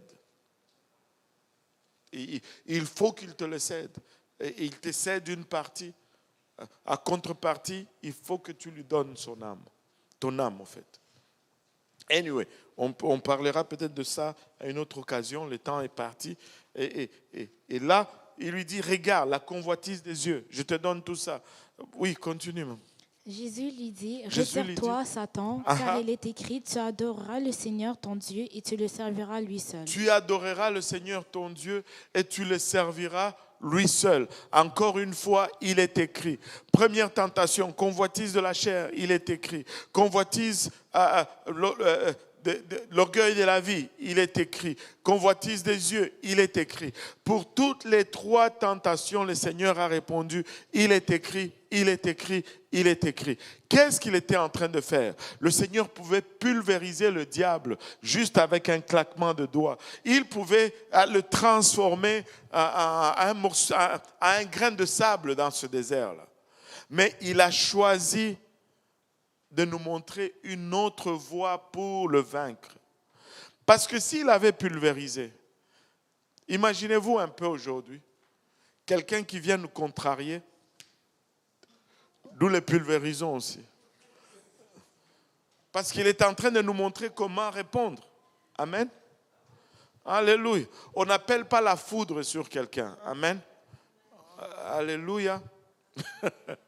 Alléluia. Et il est écrit, on résiste à la tentation avec la parole de Dieu. Mais pour que nous puissions dire qu'il est écrit, nous devons savoir ce qui est écrit. Nous ne pouvons pas dire au diable, oh, il est écrit quelque part là entre Genèse et Apocalypse. Non, non, non, ça ne va pas. On doit savoir qu'est-ce qui est écrit. Nous ne pouvons pas dire au diable, oh, le pasteur a dit que ça c'est dans la Bible. Non, non, ça ne va pas marcher. Nous devons personnaliser cela. Nous devons l'avoir dans notre cœur. Alléluia. Et la seule façon d'avoir cela dans nos cœurs, c'est de lire la parole de Dieu tous les jours. Les gens tombent dans le péché parce qu'ils ne lisent pas la parole de Dieu tous les jours.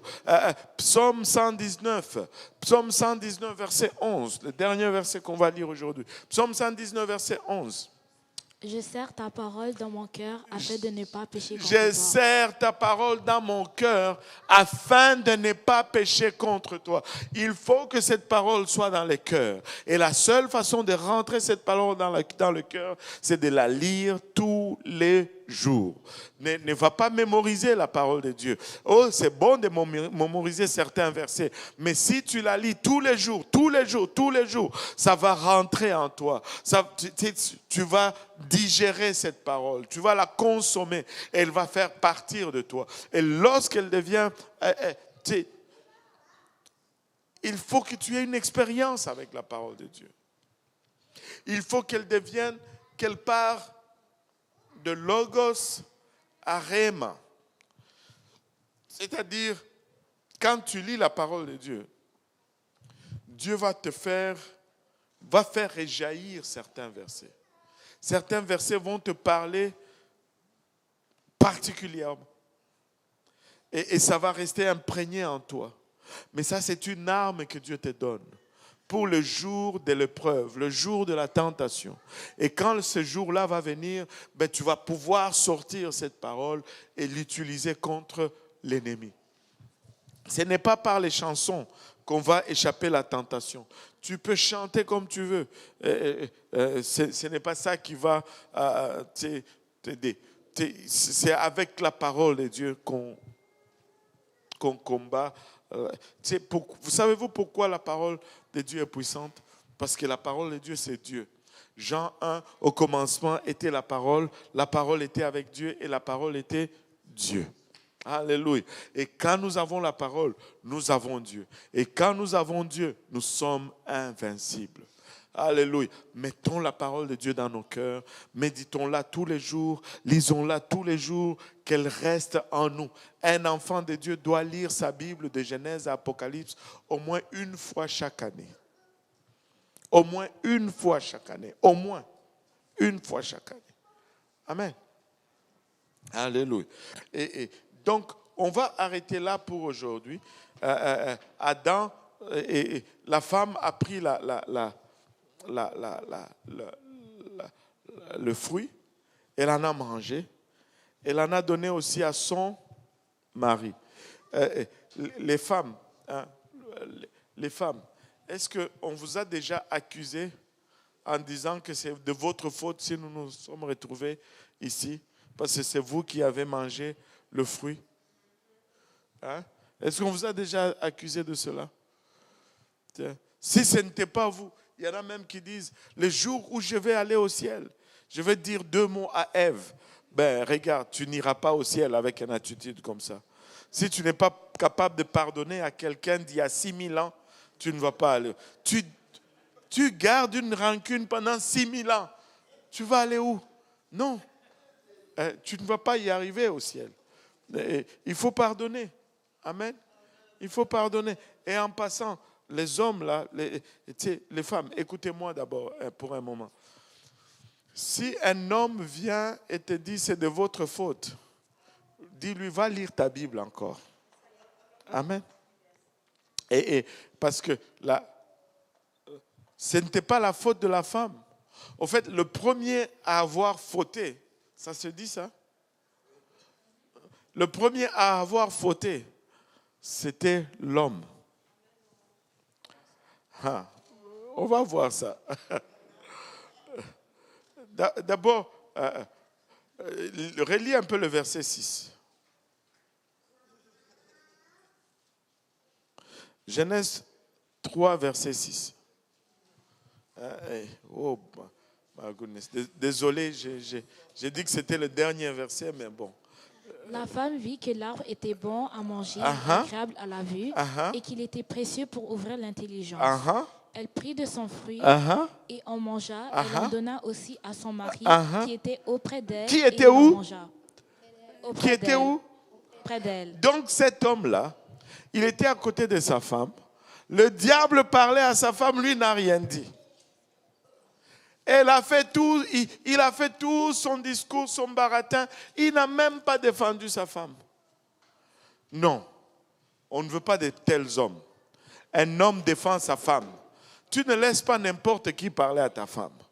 Amen. Ça, c'est première erreur. Ça, c'était déjà même deuxième faute.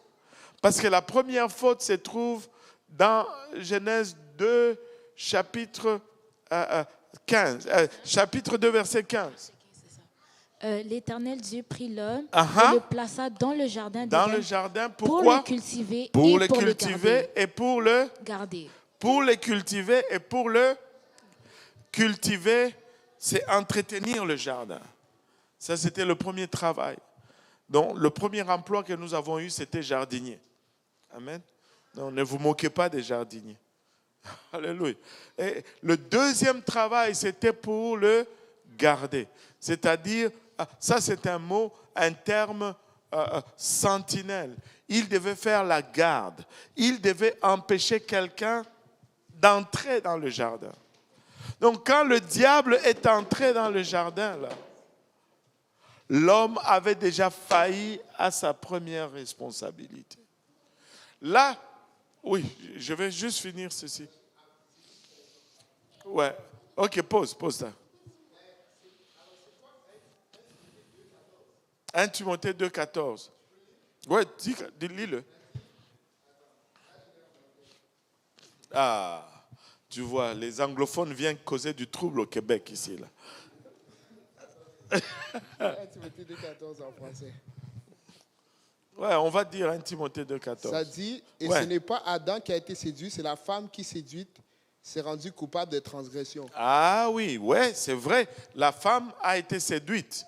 Pourquoi la femme a été séduite? Parce que si on revient vraiment, l'homme, quand Dieu donne l'ordre à l'homme, la femme n'était pas encore là. Allô? La femme n'était pas encore là. Et il y a, on peut pousser ça plus loin. Ben, je voulais... Ah, vous aussi. Bon, regarde. Ok, oh. Bon, il est déjà... C'est pas de ma faute hein, s'il est 21h20. Hein? Bon, regardez ceci. La femme, elle n'était pas là quand Dieu lui a donné l'ordre à l'homme. Hein? Dieu donne l'ordre à l'homme au verset 16. Et c'est un peu plus loin. Il dit, ce n'est pas bon que l'homme soit seul. Là, il lui crée la femme. OK? Et certaines théories disent que l'homme ne voulait tellement pas que la femme mange de ses fruits qu'il a exagéré l'ordre de Dieu. Ce serait lui qui lui aurait dit, il ne faut pas manger de ses fruits, il ne faut même pas le toucher. Parce que si tu le touches, tu meurs. Et là, la femme dit, ah, ok. Ben, quand le serpent vient, elle dit, ben, on ne doit même pas toucher, ni manger. Parce que le jour où on mange ça, on meurt. On pourra mourir, qu'elle dit. Elle a eu la conversation avec la femme, enfin avec le serpent. Elle a été induite en erreur par le serpent. Le serpent n'a jamais mangé, n'a pas séduit l'homme. Le serpent a séduit la femme. Et là, quand elle mange, ben, elle ne tombe pas raide mort. Et là, l'homme qui est à côté regarde, mais finalement, elle n'est pas morte. Et c'est par la suite que lui aussi mange. On peut aussi spéculer là-dessus pourquoi il en mange. Mais il y en a qui disent qu'il n'a pas mangé parce qu'il était séduit, mais il a mangé par amour pour la femme. Il a mangé parce que, au lieu de mourir pour elle, il a voulu mourir avec elle. Parce que maintenant, elle était corrompue. Pour aller avec elle,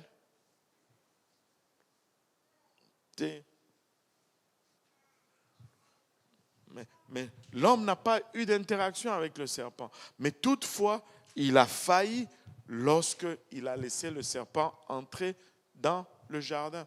Maintenant, quand quelqu'un dira, mais attends, pasteur, est-ce qu'il pouvait empêcher le diable d'entrer dans le jardin? C'est quoi votre opinion là-dessus? Est-ce qu'il pouvait? Attends, mais c'est le diable quand même.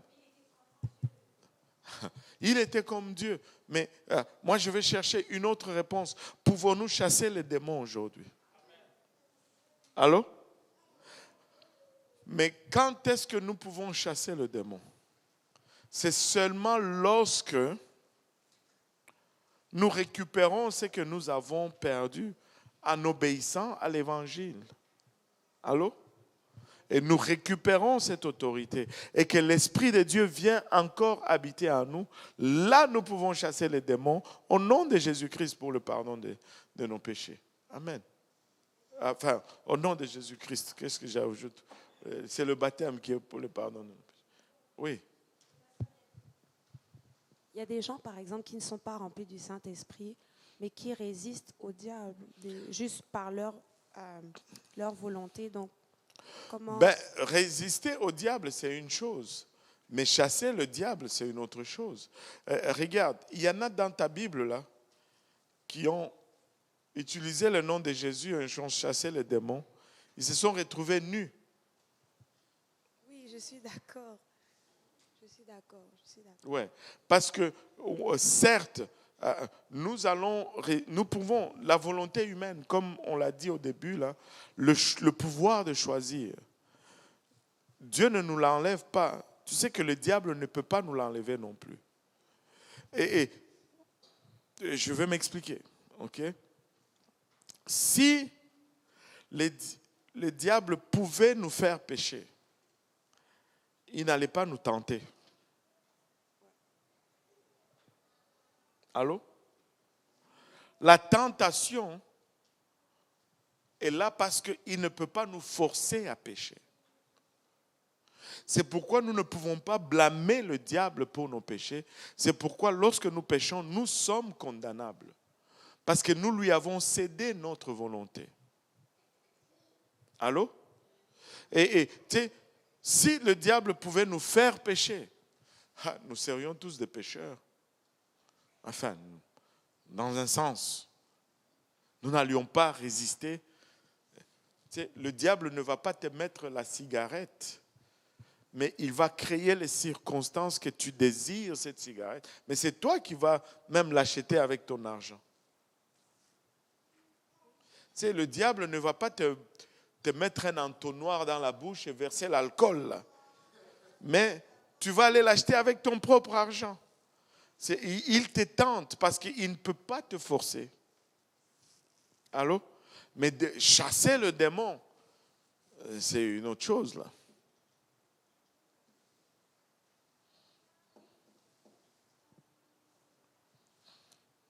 Je vais donner peut-être un autre exemple, ok?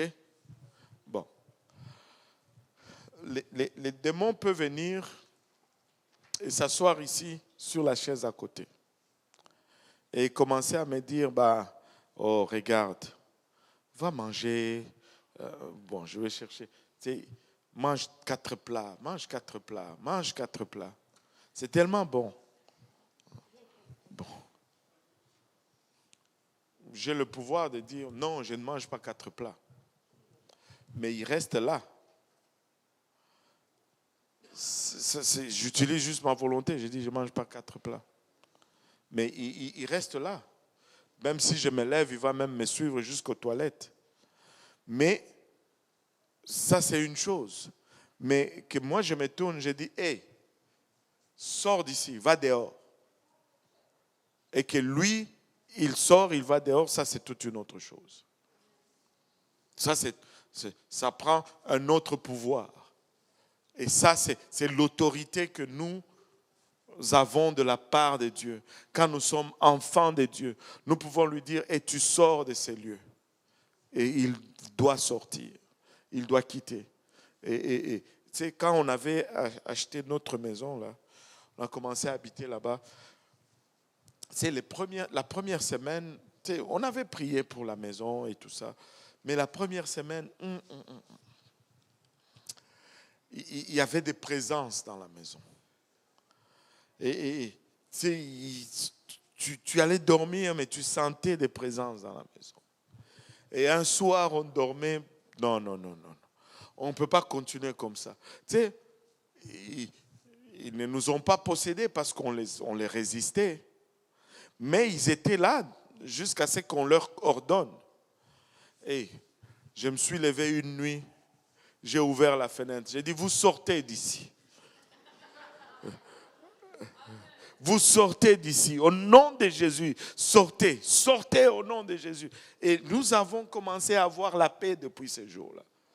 Ils doivent sortir parce que nous avons l'autorité d'agir dans le nom de Jésus.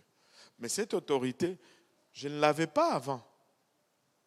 Parce qu'au fond, je ne pouvais pas l'avoir parce que j'étais dans son équipe et c'est lui qui était le chef d'équipe. Comment est-ce que je pouvais lui dire sors? Allô? Quand on n'aime pas dire cela ou on n'aime pas entendre cela, mais quand on n'est pas sauvé, il n'y a pas de camp neutre. Ou bien on est avec Dieu ou bien on est avec le diable. Il n'y a pas de camp neutre. Soit on est froid. Non, quand on est tiède, c'est parce qu'on est froid. Et tu sais, moi je ne suis pas mauvais, mais non, tu peux être. Il y a des démons qui sont gentils aussi.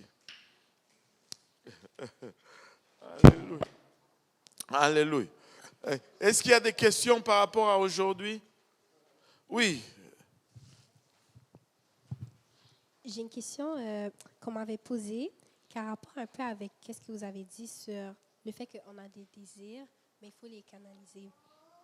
Mais il faut que ça reste dans le cadre de Dieu. Il y a une de mes amies qui elle prend des cours de sexualité à l'école, et puis on lui a enseigné que les enfants, en fait, les enfants vont avoir tendance à se toucher sans nécessairement savoir que c'est sexuel, mais ils vont avoir tendance à se toucher, genre des fois pour s'apaiser ou des affaires comme ça. Puis elle a dit, si toi, ton enfant, tu prends ton enfant dans une telle situation, mettons à l'âge de 5 ans et tout, genre c'est quoi ta réaction? Tu les tapes.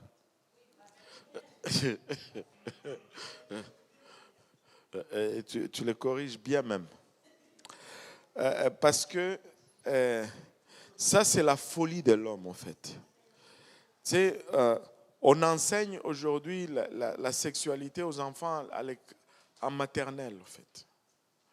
Ça, c'est la folie de l'homme. Tu sais, ils sont capables de dire, on ne peut pas donner un couteau à un enfant de 1 an. Si tu fais cela, ils vont dire, ah non. Mais je peux dire aussi, dans leur logique, non, je lui apprends à couper, à bien manier, comme ça, il ne va pas se blesser. Mais ils vont dire, non, t'es fou. Mais ils vont enseigner la sexualité à un enfant qui n'est pas capable de gérer cela. Ça prend un certain âge avant que tu gères cela. Même, il y a certains, même malgré l'âge, ils n'arrivent pas à gérer. Hein? C'est la folie de l'homme. Mais nous ne nous mouillons pas dans cette folie. Nous suivons le manuel du Créateur. Et le manuel du Créateur nous dit qu'avant un certain âge, tu vas juste te faire mal, en fait. Parce qu'il y a beaucoup de responsabilités qui viennent avec la sexualité et que tu n'es même pas capable de non. Tu commences même, tu sais,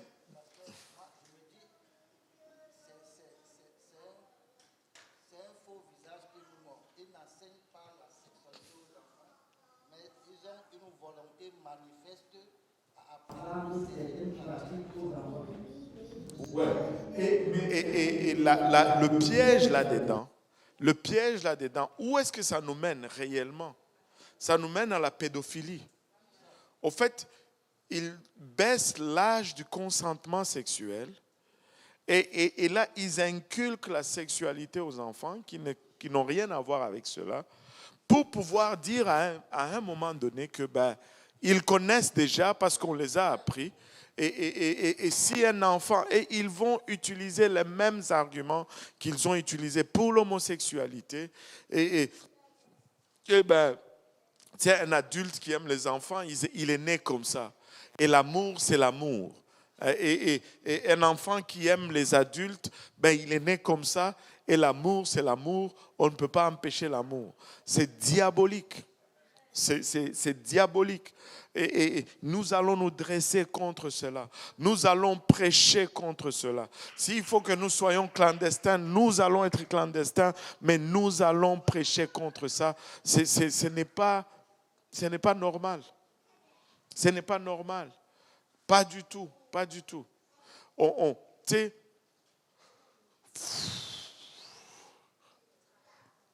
un enfant, tu sais, on ne peut pas donner une Tylenol à un enfant à l'école sans la permission de ses parents.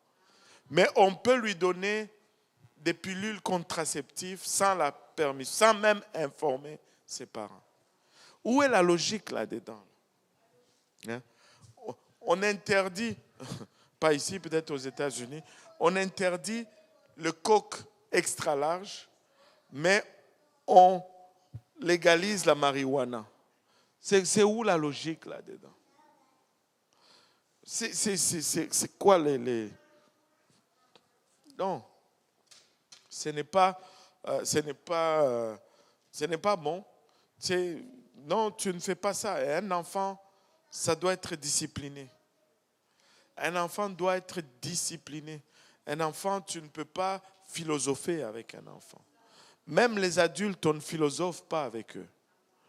On ne philosophe pas avec eux. C'est pourquoi on a des tickets.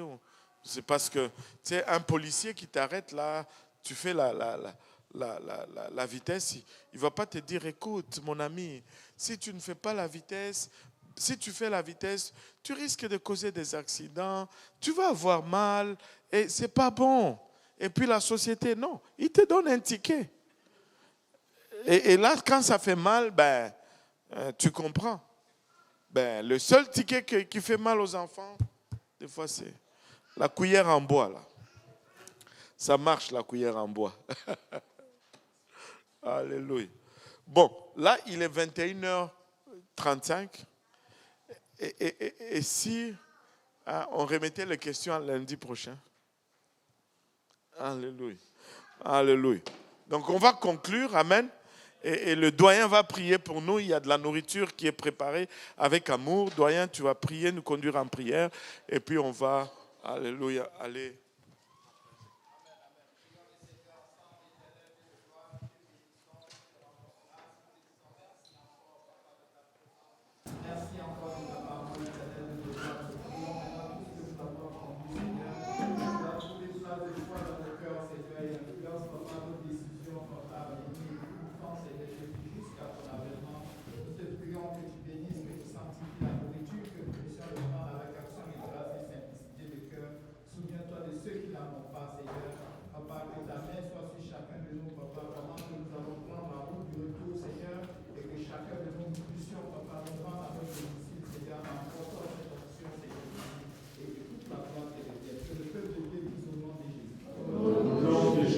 Alléluia, il y a de la nourriture servie. Hein?